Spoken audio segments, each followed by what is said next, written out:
সুপ্রভাত বন্ধুগণ, আপনাদের সবাইকে জানাই প্রভু যীশু খ্রিস্টের নামে শুভেচ্ছা ও শুভকামনা। আসুন দেখি ঈশ্বর তার পবিত্র শাস্ত্র বাইবেল থেকে আজ এই প্রাতকাল আমাদের কি বলতে চান। আজ এই প্রাতকালীন অধ্যয়নের জন্য আমরা বের করব হিতোপদেশ তার 21 অধ্যায় 31 পদ। লেখা আছে, যুদ্ধের দিনের জন্য অশ্ব সুসজ্জিত হয়, কিন্তু বিজয় সদাপ্রভু হইতে হয়। ঈশ্বর তার সুন্দর বাক্যে আমাদের সকলকে আশীর্বাদ যুক্ত করে। আজ এই বাক্যে আমরা দেখতে পাই যুদ্ধের দিনের জন্য অশ্ব সুসজ্জিত হয়। হ্যাঁ বন্ধুগণ, অশ্ব শব্দের অর্থ যে ঘোড়া।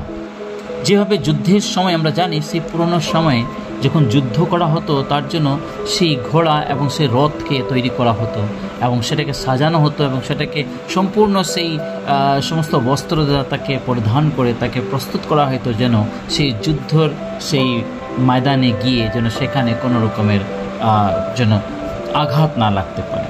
তাই সেই সম্পূর্ণ তার তৈরির পর তারা বের হয়ে যেত। কিন্তু বাইবেল লেখা আছে, কিন্তু বিজয় সদাপ্রভু হইতেই হয়, বিজয় সদাপ্রভু হইতেই হয়। হ্যাঁ বন্ধুগণ, যুদ্ধের জন্য বের হয়ে যাওয়ার সময় যে সমস্ত অস্ত্র শস্ত্র, যে সমস্ত বস্তু আমরা নিয়ে যাই, সেই সমস্ত বস্তু তৈরি করার পরেও যদি সদাপ্রভুর দয়া, সদাপ্রভুর যদি হাত, সদাপ্রভুর যদি সেখানে উপস্থিতি না থাকে, তাহলে আমরা কোনোদিন সেই যুদ্ধতে বিজয়ী হইতে পারি না।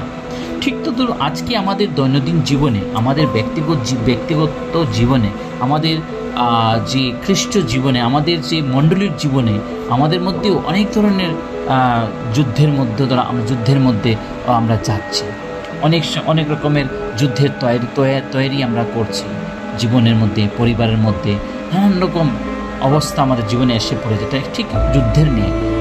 সেটার সাথে যুদ্ধ করতে হয়, সেটার সাথে আমাদেরকে লড়ে সেইটাকে জয় করতে হয়। কিন্তু বন্ধুগণ, অনেক সময় সেটাতে বিফল হয়ে যায়, আমরা সেটা করতে পারি না, কারণ আমাদের জীবনে সদাপ্রভুর প্রেম বা সদাপ্রভুর ভালোবাসা, সদাপ্রভুর সেই হাত আমাদের উপরে নেই।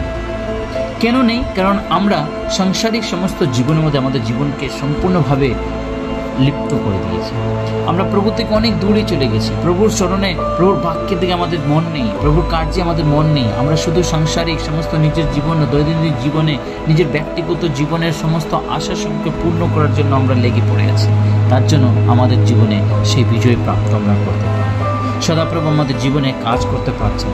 আসুন আজকের এই সকালবেলা আমরা একটা নির্ণয় নিই, যেন আমরা আমাদের জীবন সেই সদাপ্রভুর হাতে সমর্পণ করি, তার উপর যেন নির্ভর করি।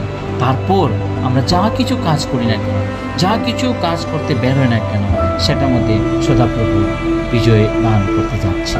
আসুন প্রার্থনা করি। পবিত্র বাহিনীর সদাপ্রভু, তোমায় মানব ধন্যবাদ করি আজকে সুন্দর প্রাতকালের জন্য। এই প্রাত থেকে নিয়ে সারা দিন তোমাদের সম্মুখীন থাকে। সমস্ত অমঙ্গল দেবতা রক্ষা করো, তোমার পবিত্রতা তোমাদের পরিচয়, পাপ অন্যায় পরিচয় ক্ষমা করো। এই ক্ষুদ্র প্রার্থনা যিশু তোমার পবিত্র নামে চাই, আমেন।